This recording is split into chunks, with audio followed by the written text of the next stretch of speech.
Good morning, YouTube world. Come on, Otis. Come on. It's a beautiful cold morning. Look at there, we got snow. Not a lot of snow, but we got snow. Anyways, I'm out here. I'm gonna get morning chores done, and I gotta go pick up a friend, an elderly guy that my wife and I try and help out the best we can. And he has a doctor's appointment this morning, and he didn't want to drive in this nasty weather, as he calls it. So I gotta run to his place and pick him up and take him to his doctor's appointment. So I gotta go to one town. I actually go through a couple towns to get to his, which is probably about, I don't know, 45-minute drive to his place, maybe. About 45 minutes, I guess, if the roads are decent. I can make it there in 45. I might be speeding a little bit, but anyways, I can get there in about 45 minutes. Boy, that sun's bright, making me squint my eyes. But anyhow, I gotta go pick him up, take him to his doctor's appointment, and run him back home. And on my trip down there, I'm gonna do some footage, do video, so as you're watching this, you're gonna see the footage on it. But I better hurry up and get chores done. And when I get down there, it'll probably be after his appointment that I'll be doing the video in. And you'll see it on the rest of this video. So enjoy. See you in a bit. Hello everyone. I'm back. And I'm headed down to my friend's house to pick him up, take his appointment like I said I was gonna do. I got chores done. Man, about froze. The wind's blowing here a little bit. And it was downright cold. Right now outside it's 14 degrees, but with the wind chill, I bet it's, I don't know, probably in the single digits, if not zero. I don't know. But I'm headed down there to pick him up, take him to his appointment. And while I'm down there, I'm gonna do some footage of his house where he lives.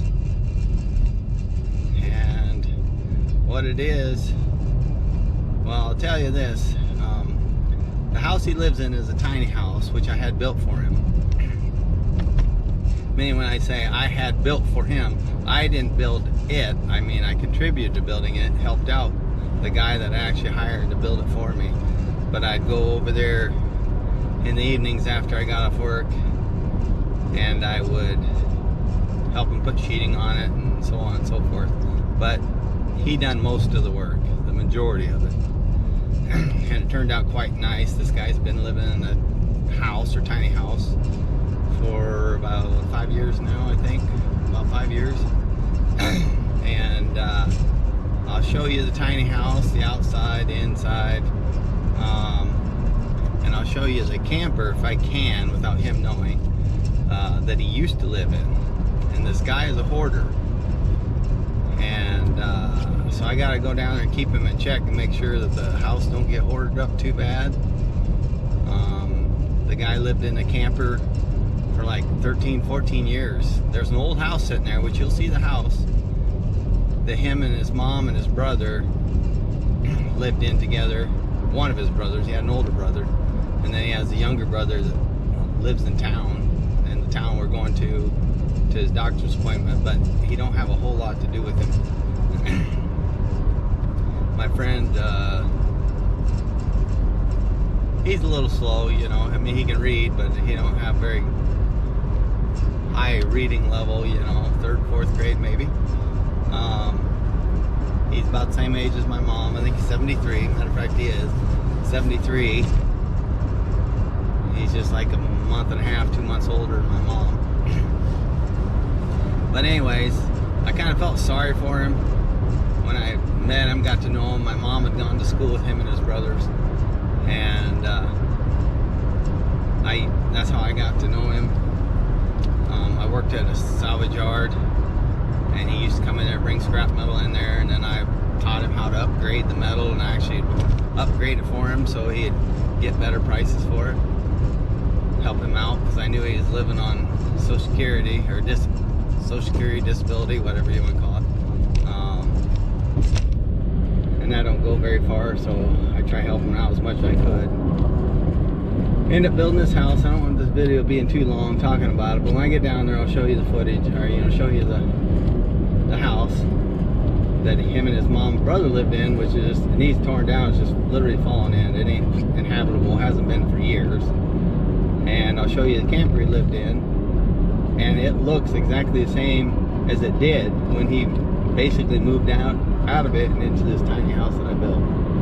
So just stick with me on this video. I know it's a little long, but watch it through the end. The best is yet to come, I guess, when I get down there and show you the footage of his tiny house, what he was living in the camper, and then his old house that's literally fallen in and needs taken down. And I will warn you, he has a habit of going to the implement places and picking up old lumber, like the crates, the equipment and parts come in and stuff. And he says he gets them so he can tear them down. People buy lumber from him, but there's only 2 people I know that's ever bought anything from him as far as lumber. Well, maybe 3. He said a lady come one time and bought some lumber. She was fixing up her old barn or something, needed boards to repair it. And then I have an uncle that goes there occasionally and buys material from him. And then I've bought some 1x and 2x4s from these crates. And most of the time I have to go down and actually tear them apart and get the material cleaned up, take the nails out and such for me to use them. And I usually give them half of the price of new material. I usually go online, look at the price of lumber at Menards, and I pay them half of what that same material would cost me at Menards, which is being generous. Because I do all the work tearing it apart and taking the nails out before I leave his place and pay him in cash. So anyways, when I get down there, I'll finish this video. See you in a while. Okay, YouTube world, I'm down here to my friend's place, and that's the old house that his mom and his brother and him lived in for many years. As you can see, or at least I hope you can see, on the roof, it's literally sagging in. The shingles are all missing. Just the 1x's are up there. Well, the upper half is still shingled, but the lower half's all missing the shingles, and snow and rain and everything else, weather can get right in there. It's just literally falling down. Believe it or not, that power line going over there to the corner of the house where that meter's at, there's actually power going to that, and there is power inside that house.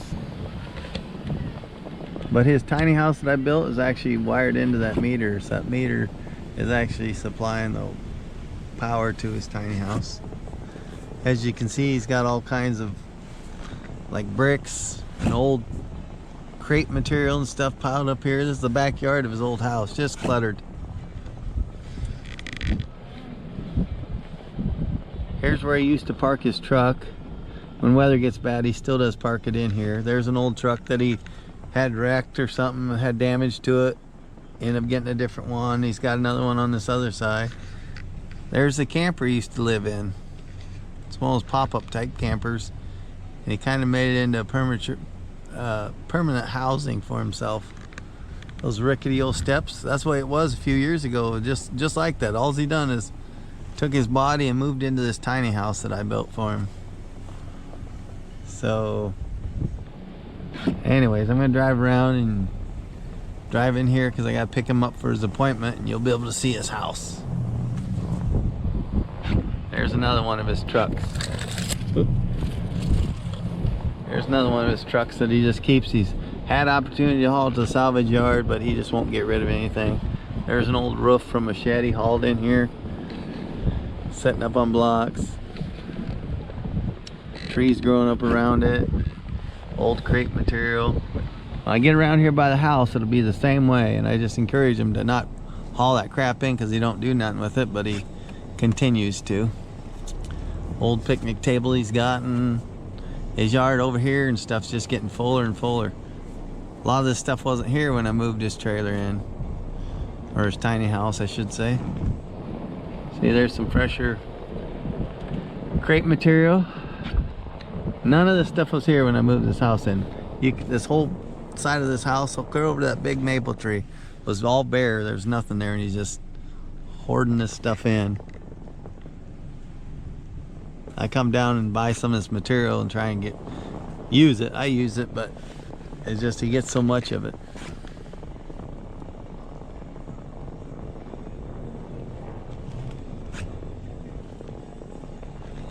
He also scraps appliances and stuff and hauls it to salvage yard and makes a little income, and there his truck's loaded.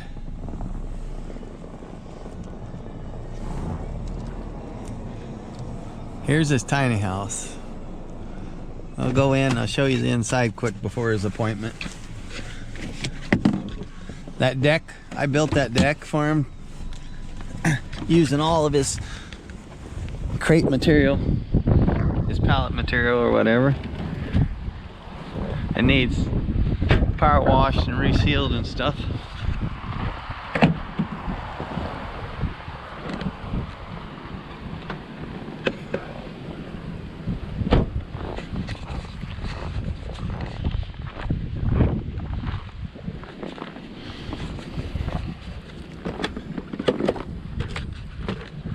This trailer is 26 feet long, about not quite 8 feet wide.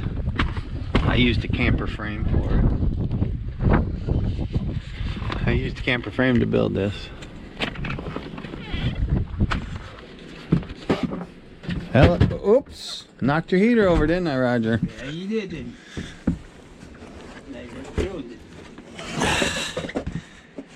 No, it's still working. You about ready to go? I'm ready. Okay, I'm doing a video of your house. Yeah, all right. Yep, that's the bedroom. It's like 7 feet 2 inch by 7 foot.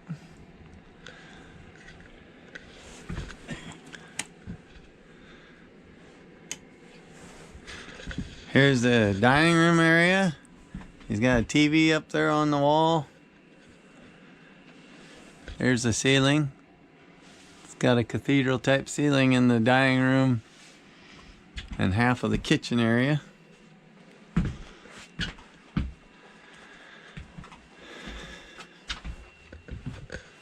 Here's the bathroom.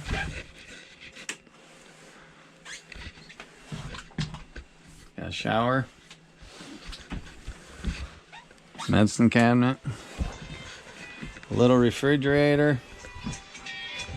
Kitchen cupboards that I repurposed out of an old house I have. Hello. Hot water heaters underneath the kitchen counter here.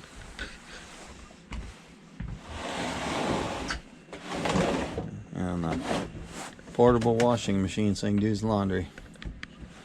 Right there.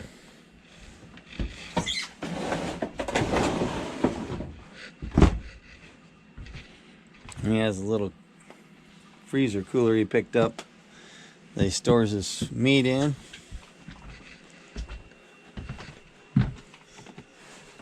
And then he's got this ice box. And then the refrigerator. Got a little apartment size stove. Air conditioner to keep cool in the summer. Microwave. He's got it made. Don't you, Roger? Not yet. Yeah. You got it made. You stay warm in here? Look in that ice box. You see that chunk of ice hanging on the back of that? No, and down below. Oh, in the fridge part? Yeah. See it there? On the back. A little bit, yeah. That's the first size chunk there. Oh, down below. Yep. Well, how I gotta get that off there. I don't know. I'll have to take a look at it when we get back from your appointment. How's that? You want me to do that? Mm-hmm. We'll see what I can do. They get a funeral up here today. A what? A funeral? Yep. Hmm. They're in Lawrence. Yeah. Must be. Yes. I see. Von David. All right. Well, that's his tiny house. I'll catch you in a little bit. We gotta head to the appointment. Hello everybody. I just dropped Roger off back to his house after his doctor's appointment. I would like to go over there and get in his camper because it's not locked. He's got a padlock on him. It's kind of dummy locked. I'd like to get in there and show you how much space he had in that trailer. I'm talking in that camper. He had just enough room to open the door and had a chair, and there's some stuff piled up in the chair so he could just sit on the front edge of it and lean back against the stuff. But it is stacked from the floor to the ceiling, from front to back of that trailer. When I first met Roger in the winter months, I'd come down and try and get him to go home with me and stay at my house when it's so cold because I didn't want him freezing to death. He lived in that camper about 13 or 14 years. And there was many times I'd come down in the middle of the night, it'd be storming and supposed to get like way below zero, like 20 below or something, you know. And I'd go down there and he'd be bundled up and have a blanket sitting in that chair. He had a milk house heater sitting at his feet, but he'd be fully clothed with coveralls on if he had them at the time, or blankets wrapped around him and literally over his head, sitting in a chair, and that's how he slept. And he'd been that way for about 13, 14 years. It's just sad that, but that's, you know, he's probably not the only one that in this country. I know he's not the only one in the country that's lived this way, or that do live this way, or have to. The many people out on the streets living, and it's sad. We're supposed to be living in such a wonderful country, and it seems like anymore our government, they want to help everybody else out, and they only help out their own people. And so I try helping other people when I can. And some people tell me, man, you're too nice. I don't know why you're so nice to people. And it's just the way I am.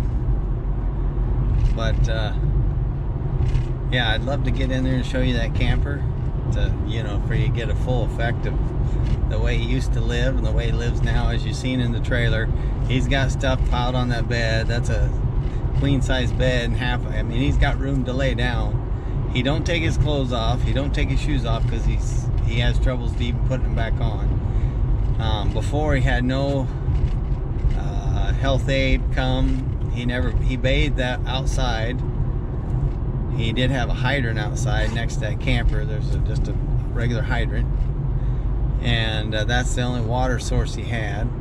I know I've talked to different people that knew Roger, and I think he went to the bathroom in a 5-gallon bucket and put it in the back of his truck and drive out in the country and dump it in the ditch somewhere. He never bathed. Everybody always made fun of him. He stunk and stuff. Well, if you don't bathe either, years on end, you're gonna stink too. And I just felt sorry for the guy, and that's why I had that tiny house built. I scrounged and recycled a lot of, you know, scrap lumber and stuff to build it. I did buy a lot of material, and like that refrigerator, that apartment size stove, the little portable washing machine that's built in underneath the cabinet, or in that cabinet you pull open, and that all that stuff was bought brand new. The window air conditioner that's framed up, it's in the wall, hot water heater, it all was bought new. And I just buy this stuff a little bit at a time. Those appliances and stuff, I bought all at one shot. It was like almost $1,300 for the appliances and the hot water heater and everything. I went and bought it all in one shot one day. If you're curious on how much money I have into that tiny house, I have just over $5,100. And that $5,100 covered all the appliances, all the material that I bought. Granted, I did get a lot of used material, used lumber and stuff, but I mean, I bought the sheeting on it, the plywood for the floor, the studs for the walls were bought, the rafters, the 2x6s I used for the rafters I salvaged them off a deck on those old house that I had, and the kitchen cupboards come from that. The lower cupboards were built from old plywood that I ripped out of a old semi-trailer, like a semi-trailers back in the 40s or 50s. It was painted silver on the one side, on the out, inside that semi-trailer, but I just ripped it from the walls, and the silver paint's on the inside of the cupboard, so you don't notice it on the lower counter, the countertop cupboards, down below, and the outside it's got the grain of the plywood, and that's what I use for the lower cabinets. But I have just over $5,100. The guy that helped me build it, it cost me like $1,300 labor total from start to finish. I took the frame over to his house and he worked on it, and he just worked on it at night when he come home for a couple hours here and there. If he didn't come home and he's too tired from his construction work that he's doing during the day, he just didn't work on it. But on the weekends, he'd go out there and work a few hours here and there. But it just goes to show that you don't have to be rich to help people out. I'm far from rich. I always live on a budget, I always try and recycle as much as I can. And as I could afford to go run to Menards and buy the material I needed to continue building on that, I did. And that's how I got it built. And if you ever watch these YouTube videos on tiny houses, some people spend 30, 40, 50, 60,000 on them houses. And you don't have to have a nice house. He's been in the house for about 5 or 6 years. We moved it in. I remember when we moved it in, it was actually Thanksgiving Eve. It was the night before Thanksgiving. And I told him about me building it. He hadn't seen it or nothing. And I told him I was building him a house, and I don't think he believed me. And I showed up the night before. I told him we were going to have Thanksgiving dinner there, him and my wife and I. And the night before Thanksgiving, I showed up in the evening about 5:30, 6 o'clock, got it backed into the spot, got it leveled up, put blocks underneath it, kind of leveled it, and got electricity hooked up. And then the next morning, my wife and I went down there and had a turkey and a roaster that we cooked. It was done cooking. We headed down there with it and plugged it back in so it was still warm and everything. And we boiled potatoes there on the stove and baked biscuits in the oven. Baked some green bean casserole and had cranberries and all that stuff. And we sat there and had his first Thanksgiving in his house. And we've gone down from time to time, and my wife will go down and cook supper for him. We haven't done it in a long time, but we used to do that every once in a while to make it feel like a home to him. But he has a health aide come in twice a week, make sure he gets a shower. He goes to doctor's appointments, and he always has. But I just try to help people out. I hope you like this video. Sorry it's so long. I'm glad you watched through it. You can leave comments down below. Tell me what you think of the house and such. I'd like to build more and help other people out, and I may do that in the future. But well, thank you for watching. And if you like this video or you like my other videos, please subscribe and hit that notification button. And I want to thank all of the new subscribers I've had. I should say I want to thank all the subscribers I have. My numbers have been going up every day consistently for the last 4 or 5 days. So I appreciate everybody subscribing. And I tell you what, I'll catch you on the next video. Thank you.